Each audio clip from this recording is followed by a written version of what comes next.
আজকের ভিডিওতে দ্বাদশ শ্রেণীর ফোর্থ সেমিস্টার অর্থাৎ উচ্চ মাধ্যমিকের ফোর্থ সেমিস্টারের ভূগোলের ব্যবহারিক ভূগোলের তৃতীয় অধ্যায় অর্থাৎ ভৌগোলিক যন্ত্রপাতির ব্যবহার, এখান থেকে সমস্ত প্রশ্ন উত্তর আমি করিয়ে দেব।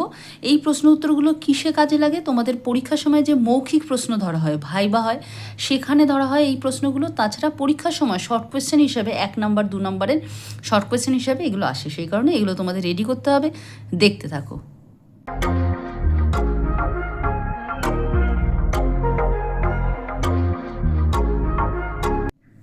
প্রথম প্রশ্ন, জরিপ কার্যে কোন কোন যন্ত্রপাতি ব্যবহৃত হয়? জরিপ কার্যে prismatic compass, slide calliper, dumpy level, plane table, theodolite, total station ইত্যাদি যন্ত্রপাতি ব্যবহৃত হয়। ট্রাভার্স কাকে বলে? ধারাবাহিকভাবে নিরীক্ষণের সাহায্যে জরিপকৃত পরস্পর সংযুক্ত সরলরেখা যাদের দৈর্ঘ্য ও অভিমুখ একটি জ্ঞাত যন্ত্রবিন্দু থেকে পরিমাপ করে মানচিত্রায়নের কাঠামো তৈরি করা হয় তাকে ট্রাভার্স বলা হয়। এরপরে 3 নম্বর প্রশ্ন, ট্রাভার্স সার্ভে কাকে বলে? জরিপ ক্ষেত্রে কোনো একটি বিন্দু থেকে পরস্পর সংযুক্ত সরল রেখা সমূহের দিগংশ ও দৈর্ঘ্য পরিমাপের দ্বারা জরিপ কার্য করার প্রক্রিয়াকে ট্রাভার্স সার্ভে বলে। আচ্ছা, এরপরে ট্রাভার্স কত প্রকার ও কী কী? ট্রাভার্স 3 প্রকার, যথা বদ্ধ ট্রাভার্স, উন্মুক্ত ট্রাভার্স আর যৌগিক ট্রাভার্স। বদ্ধ ট্রাভার্স বলতে কি বোঝো? কোনো ট্রাভার্সের প্রারম্ভিক বিন্দু ও শেষ বিন্দুর অবস্থান, মানে শুরুর বিন্দু এবং শেষ বিন্দুর অবস্থান যদি একই বিন্দুতে হয়ে থাকে তখন তাকে বদ্ধ ট্রাভার্স বা ক্লোজড ট্রাভার্স বলা হয়। উন্মুক্ত ট্রাভার্স বলতে কি বোঝো? যদি ট্রাভার্সের প্রারম্ভিক বিন্দু ও শেষ বিন্দুর অবস্থান পৃথক স্থানে হয় তাহলে সেই প্রকার ট্রাভার্সকে উন্মুক্ত ট্রাভার্স বা ওপেন ট্রাভার্স বলে। যৌগিক ট্রাভার্স কাকে বলে? বদ্ধ ও উন্মুক্ত উভয় প্রকার ট্রাভার্স একত্রে অবস্থান করলে তাকে যৌগিক ট্রাভার্স বা কম্পাউন্ড ট্রাভার্স বলে। প্রিজমেটিক কম্পাস কাকে বলে? এটা আর একটা ইনস্ট্রুমেন্ট। প্রিজমেটিক কম্পাস হলো এমন এক ধরনের কম্পাস যার সঙ্গে প্রিজম যুক্ত থাকে এবং এর সাহায্যে চুম্বক শলাকা যুক্ত, এটা একসাথে হবে লয়াকার, চুম্বক শলাকা যুক্ত মাত্রা বিভক্ত চাকতি দ্বারা কোনো রেখার চৌম্বকীয় উত্তর মেরুর সাপেক্ষে ঘড়ির কাঁটার দিকে কৌণিক অবস্থান নির্ণয় করে। এরপরে প্রিজমেটিক কম্পাসে প্রিজম কেন ব্যবহার করা হয়? প্রিজমের সাহায্যে কম্পাসের মাত্রা বিভক্ত চাকতি থেকে কৌণিক মান ও রেখাগুলি উল্টো করে লেখা থাকে যা প্রিজমের মধ্যে দিয়ে সোজাভাবে দেখা যায়। এরপরে দিগংশ বা বিয়ারিং কাকে বলা হয়? নির্দিষ্ট উল্লেখকারী বা নির্দেশকারী রেখার সাপেক্ষে অন্য কোনো রেখা যে অনুভূমিক কৌণিক দূরত্ব নির্দেশ করে তাকে দিগংশ বা বিয়ারিং বলে। এটি উল্লেখকারী রেখার থেকে ঘড়ির কাঁটার দিক অনুযায়ী পরিমাপ করা হয়। চৌম্বক বিচ্যুতি কাকে বলে? পৃথিবীর চৌম্বকীয় উত্তর মেরুরেখা ও ভৌগোলিক উত্তর মেরুরেখার মধ্যে কৌণিক ব্যবধানকে চৌম্বক বিচ্যুতি বা ম্যাগনেটিক ডিক্লাইনেশন বলা হয়। প্রিজমেটিক কম্পাসের সাহায্যে কত প্রকার দিগাংশ পরিমাপ করা হয়? 3 প্রকার, চৌম্বক দিগাংশ, প্রকৃত দিগাংশ এবং ঐচ্ছিক দিগাংশ। প্রিজমেটিক কম্পাসে সম্মুখ দিগাংশ বা ফরওয়ার্ড বিয়ারিং বলতে কি বোঝায়? জরিপ কার্য যে অভিমুখে সংঘটিত হয়ে থাকে সেই দিক অনুযায়ী পরিমিত দিগংশকে সম্মুখ দিগংশ বা ফরওয়ার্ড বিয়ারিং বলা হয়। ইংলিশটা বেশি করে মনে রাখবে। প্রিজমেটিক কম্পাস সার্ভেতে পশ্চাৎ দিগংশ বা ব্যাকওয়ার্ড বিয়ারিং বলতে কি বোঝায়? সম্মুখ দিগংশের বিপরীত দিকে, অর্থাৎ যে দিকে জরিপ কার্য এগিয়ে চলছে তার বিপরীত দিকে যে দিগংশ পরিমাপ করা হয় তাকে পশ্চাৎ দিগংশ বলে। এরপরে সম্মুখ দিগংশ অর্থাৎ ফরওয়ার্ড বিয়ারিং ও পশ্চাৎ দিগংশ ব্যাকওয়ার্ড বিয়ারিং এর মধ্যে পার্থক্য কত? সম্মুখ দিগংশ ও পশ্চাৎ দিগংশের মধ্যে কৌণিক পার্থক্য 180 হওয়া উচিত, কিন্তু স্থানীয় আকর্ষণ বা লোকাল অ্যাট্রাকশনের কারণে এই মানের সামান্য হেরফের হয়ে থাকে। প্রিজমেটিক কম্পাসের এর নির্দেশকারী শলাকার মান কত? 0 ডিগ্রি বা 360 ডিগ্রি। প্রিজমেটিক কম্পাসের রিডিং এর মান কোন দিকে বৃদ্ধি পায়? প্রিজমেটিক কম্পাসের রিডিং এর মান ডান দিকে বাড়ে, বাম দিকে কমে। সমাপন ভ্রম বা সমাপন ত্রুটি বলতে কি বোঝো? কোনো আবদ্ধ ট্রাভার্স অঙ্কন করার সময় সেটি জরিপকৃত সম্মুখ দিগংশ ও দৈর্ঘ্য অনুযায়ী অঙ্কন করার পরও প্রথম বিন্দু ও শেষ বিন্দুর মধ্যে যে ফাঁক থেকে যায় তাকে সমাপন ভ্রম বা ত্রুটি বলে। ফরওয়ার্ড বিয়ারিং ও ব্যাকওয়ার্ড বিয়ারিং ত্রুটি যদি 180 ডিগ্রির বেশি হয় তখন ত্রুটি সংশোধনের পদ্ধতি বর্ণনা করো। ফরওয়ার্ড বিয়ারিং ও ব্যাকওয়ার্ড বিয়ারিং যদি 180 ডিগ্রির বেশি হয় তখন ছোট কৌণিক মানের সঙ্গে অর্ধ পরিমাণ ত্রুটি এই E/2 মানে এরর বাই 2 যোগ করতে হবে এবং বড় কৌণিক মানের সঙ্গে অর্ধ পরিমাণ ত্রুটি অর্থাৎ E/2 মানে এরর বাই 2 বিয়োগ করে ত্রুটি সংশোধন করতে হবে। ফরওয়ার্ড বিয়ারিং ও ব্যাকওয়ার্ড বিয়ারিং যদি 180 ডিগ্রির কম হয় তখন ত্রুটি সংশোধনের পদ্ধতিটি বর্ণনা করো। ফরওয়ার্ড বিয়ারিং থেকে forward bearing minus backward bearing ত্রুটি 180 কম হলে তখন বড় কৌণিক মানের সঙ্গে অর্ধ পরিমাণ ত্রুটি অর্থাৎ E/2 যোগ করতে হবে এবং ছোট কৌণিক মানের সঙ্গে অর্ধ পরিমাণ ত্রুটি অর্থাৎ E/2 বিয়োগ করতে হবে। দেখো এগুলো তোমরা যখন প্রিজমেটিক কম্পাস শিখবে তখন অনেক ইজি হয়ে যাবে জিনিসগুলো।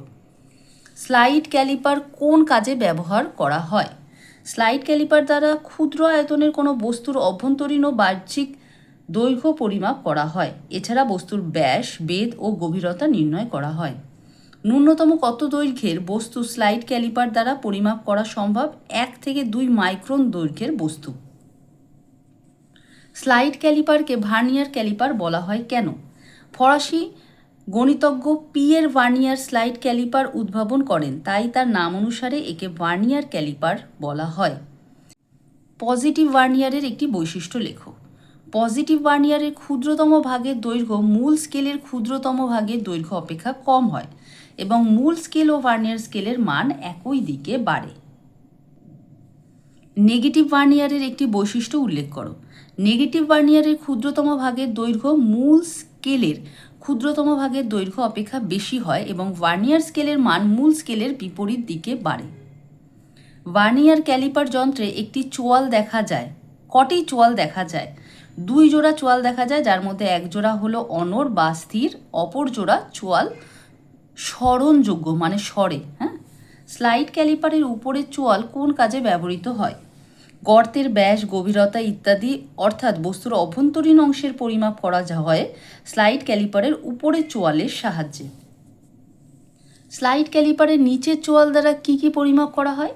স্লাইড ক্যালিপারের নিচের চোয়াল দ্বারা কোনো বস্তুর বাইরের অংশ অর্থাৎ দৈর্ঘ্য, প্রস্থ, বেধ পরিমাপ করা হয়। ক্লাম্পিং স্ক্রু বা ভার্নিয়ার ধারক কাকে বলা হয়? মূল স্কেলের সঙ্গে ভার্নিয়ার স্কেলকে যে স্ক্রু এর মাধ্যমে আটকে রাখা হয় তাকে ক্লাম্পিং স্ক্রু বা ভার্নিয়ার ধারক বলা হয়। থাম্ব স্ক্রু কি? ভার্নিয়ার স্কেলের চলনযোগ্য চোয়ালকে যে স্ক্রুর দ্বারা প্রয়োজন মতো চালনা করা যায় তাকে থাম্ব স্ক্রু বলে। লক স্ক্রু এর কাজ কি? ভার্নিয়ার ক্যালিপারের চোয়ালগুলিকে নিরাপদে রাখা লক স্ক্রু এর প্রধান কাজ। ভার্নিয়ার স্থিরাঙ্ক নির্ণয়ের সূত্র কি? ভার্নিয়ার ধ্রুবক ধ্রুবক মানে স্থিরাঙ্কও বলে, এই ভিসি ভার্নিয়ার কনস্ট্যান্ট = D/N, যেখানে D = প্রধান স্কেলের সর্বনিম্ন পাঠ আর N = ভার্নিয়ার স্কেলের ভাগের সংখ্যা। ভার্নিয়ার ক্যালিপার বা স্লাইড ক্যালিপারের সর্বাধিক ব্যবহার কোথায় লক্ষ্য করা যায়? নদী সংক্রান্ত ভূমিরূপ বিদ্যায় ও ইঞ্জিনিয়ারিং শিল্পে স্লাইড ক্যালিপারের সর্বাধিক ব্যবহার লক্ষ্য করা যায়। ভার্নিয়ার ক্যালিপারের শূন্য ত্রুটি বলতে কি বোঝো? মূল স্কেলের শূন্য দাগ ও ভার্নিয়ার স্কেলের শূন্য দাগ একত্রে একই উল্লম্ব রেখায় মিশে থাকা উচিত, কিন্তু যান্ত্রিক কারণে এই দুটি দাগ না মিলে ডান দিকে বা বাঁ দিকে সরে অবস্থান করলে সৃষ্ট ত্রুটিকে বলা হয় শূন্য ত্রুটি। এরপরে ধনাত্মক বা ইতিবাচক শূন্য ত্রুটি বলতে কি বোঝায়?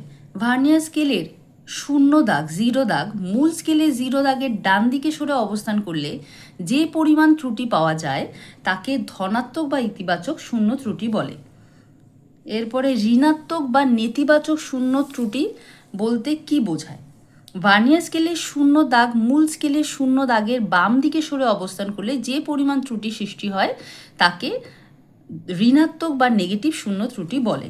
স্লাইড ক্যালিপারের মূল স্কেলের একক কি? স্লাইড ক্যালিপারের মূল স্কেলের একক সাধারণত সেন্টিমিটারে দেওয়া থাকে। একটি নুড়ির প্রধান অক্ষ বলতে কি বোঝায়?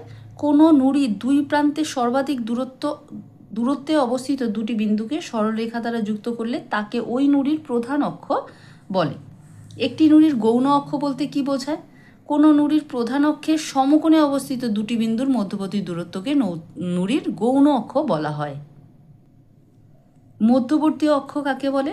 কোনো নুড়ির প্রধান অক্ষের ঠিক মাঝখানে চিহ্নিত বিন্দু দিয়ে সমকোণে সরল রেখা অঙ্কন করলে প্রাপ্ত অক্ষকে মধ্যবর্তী অক্ষ বলা হয়। ক্লাইনোমিটার কাকে বলা হয়? যে যন্ত্রের সাহায্যে শিলাস্তরের নতি বা ভূমির ঢাল পরিমাপ করা হয় তাকে ক্লাইনোমিটার বা নতিমাপক যন্ত্র বলা হয়।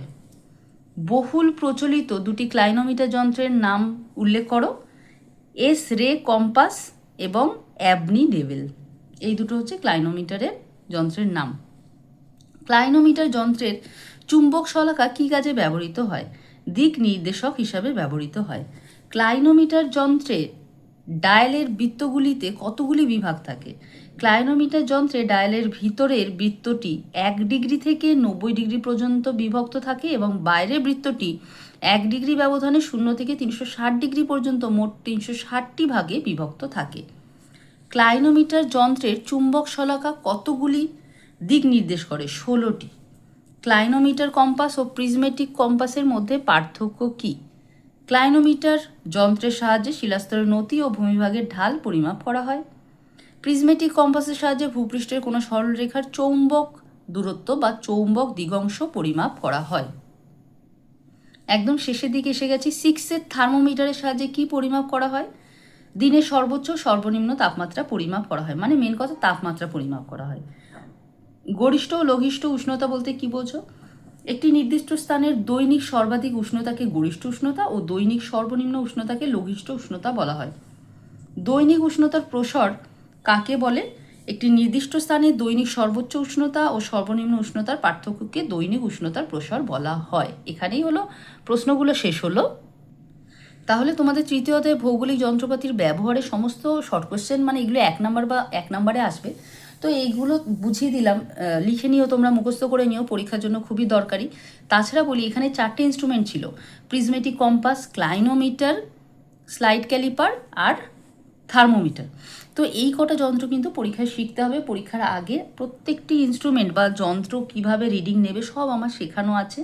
তোমরা চ্যানেলে গিয়ে এই ক্লাস 12 বা উচ্চ মাধ্যমিকের জিওগ্রাফি প্র্যাকটিক্যালের প্লেলিস্টে যাবে, সেখানে কিন্তু প্র্যাকটিক্যালের সমস্ত জিনিস পেয়ে যাবে। তাহলে আশা করি প্রশ্নগুলো একটু তোমাদের প্রথমে একটু অন্যরকম লাগবে, নতুন শব্দ লাগবে, কিন্তু শিখতে শিখতে ঠিক হয়ে যাবে। একটু প্র্যাকটিস তো করতে হবে, নতুন জিনিস সেই কারণে। তাহলে আশা করি তোমরা এটা আস্তে আস্তে বুঝতে পারবে।